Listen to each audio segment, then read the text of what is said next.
positivo de su identidad, sino dos posicionamientos negativos que conspiran contra la construcción de una intersubjetividad política plural y articulada con la suficiente capacidad para constituirse en bloque social hegemónico. Quizás una forma de superar esta tensión paralizante sería impulsar algún tipo de talante entusiasta, ni escéptico ni cínico, sino entusiasta.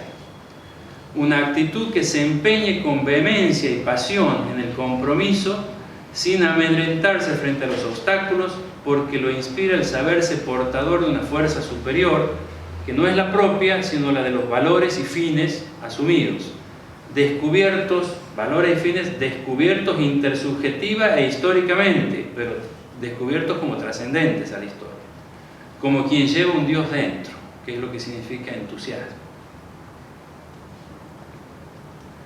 Bueno, para finalizar, estos desafíos son los que descubre una mirada comprometida con determinados procesos políticos que estamos viviendo actualmente.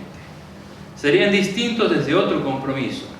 Es más, desde el mismo compromiso fundamental puede haber distintas posiciones según nos situemos más cerca o más lejos de la toma de decisiones, de la actitud del militante, del que están en el gobierno, lejos del gobierno, apoyando, no apoyando, etc., pero compartiendo a veces una misma actitud, un mismo compromiso con los mismos fines. Pero son los desafíos que aparecen ante mi mirada por el particular lugar en el que yo me sitúo, en una provincia como la de Santiago, en procesos políticos como los de Santiago, como los del norte o el no en general, que es un modo de ser de lo argentino y un modo de ser de lo latinoamericano, que no se identifica con los otros, pero tiene mucho en común y es analógico. Serían distintos desde otro compromiso. Incluso los matices entre miradas desde las mismas opciones fundamentales pueden ser entendidos de una manera más tolerante al considerar las escalas en juego, la mayor o menor cercanía con la acción o con la toma de decisiones, las urgencias o los sosiegos, el talante cínico o escéptico, el talante entusiasta. La situacionalidad del pensar se manifiesta fundamentalmente en ese compromiso, siempre presente, no siempre explicitado. Creo que su explicitación hace a la rigurosidad del pensar, pues permite la evaluación mucho más que el formato de paper. Pues permite la evaluación crítica del punto de vista asumido, someterlo a debate también, así como su tematización y proyección audaz. El punto de vista no es más que la vista desde un punto que no es solo espacial, sino también axiológico. Un punto de vista que es punto de llegada y punto de partida de la praxis. Es que el pensar situado es un momento teórico de un proceso vital entre una praxis que se evalúa críticamente y una praxis que se proyecta audazmente. El pensar político no puede desentenderse teóricamente del compromiso que lo hace posible. Con este doble carácter hermenéutico y axiológico recuperamos la noción clásica de las raíces cordiales de la visión. El ojo ve donde el corazón quiere, y agregamos, y donde los pies pisan. Muchas gracias.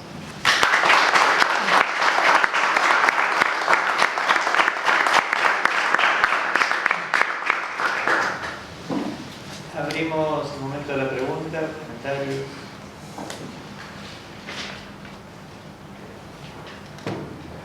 Dos cositas muy breves.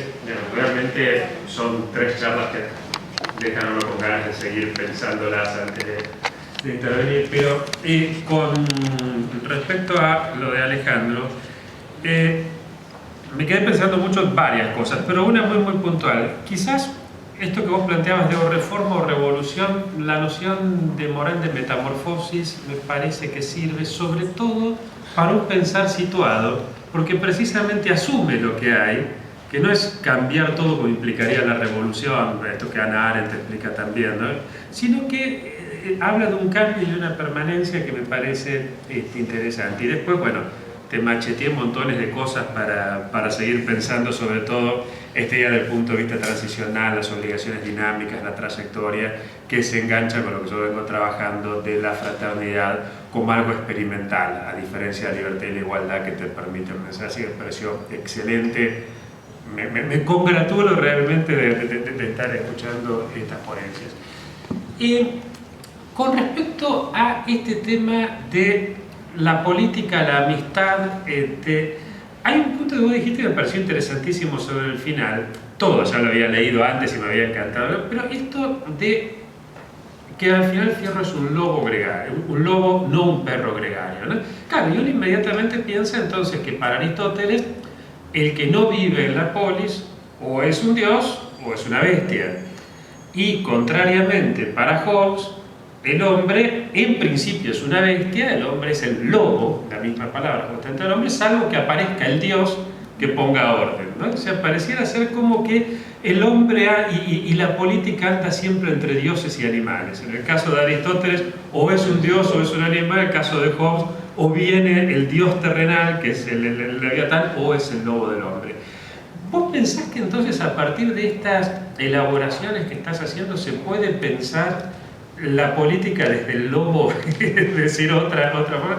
Y la otra pregunta que te quería hacer, porque has sobrevolado, seguramente los habrás trabajado, pero ¿en qué sentido?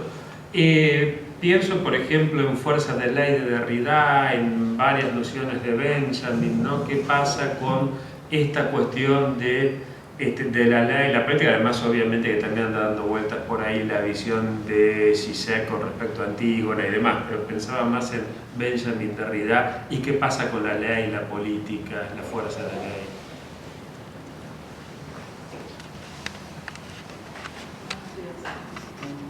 La pregunta es linda.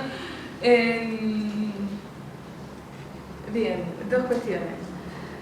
Entonces, por un lado, sí, el tema de la amistad, básicamente lo que traté con las menciones, vos lo dijiste bien, no están profundizadas, todavía de hecho no lo hice, pero sí, habría cierta oposición entre Aristóteles y Hobbes. No tanto me interesa, digamos, la figura histórica de Aristóteles, sino sobre todo en tratar, a partir de los escritos de ellos, de desnaturalizar los supuestos, digamos, con los que crecimos, y que es muy difícil a veces ver en aquello que consideramos natural algo que de hecho es convencional y que en parte, digamos, es una buena tarea que lleva bastante tiempo, al menos iniciarla. Respecto a la cuestión de amistad en los dos, a ver, en Aristóteles la amistad es una virtud ética, pero en Aristóteles, como es una virtud ética, es una virtud política.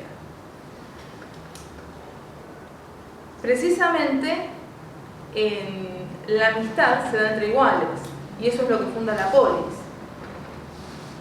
Una polis en la que, digamos, los fines se suponen, en este sentido, a ver, Aristóteles dice que ese ámbito de iguales es el lugar donde se delibera, pero no se delibera sobre el fin.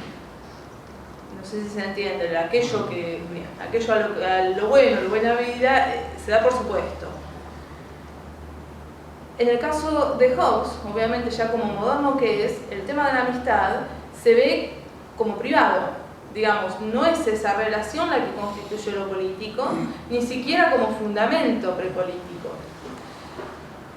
Lo que yo trataba de hacer era demostrar que no se trata ni de un retorno, si se quiere, a los clásicos, en ese sentido de que la amistad se da con ese que es igual, que es par, pero que a su vez supone una exclusión, sino que, pero, por supuesto, tampoco desde esta visión moderna. Obviamente elegí a Hobbes porque me daba bien, nada más que por eso, porque uno podría también arrastrar muchos modernos que hacen tratamientos bastante interesantes sobre esto, pero en el caso de Hobbes, precisamente porque no se puede dar por supuesto eso que él sí supone, que es una cuestión antropológica. Quiero decir, esta cuestión de somos lobos. si no hay una ley, nos matamos entre nosotros. Es básicamente el argumento, si se quiere, para mantener el orden vigente. ¿Se entiende de dónde está la cuestión? Correcto, pero vos fíjate que cuando se produce el 17 de octubre, Sí. el líder radical, Ernesto San Martino, dice: vino el aluvión zoológico. Es decir, Cruz no entra a la ciudad, los negros de mierda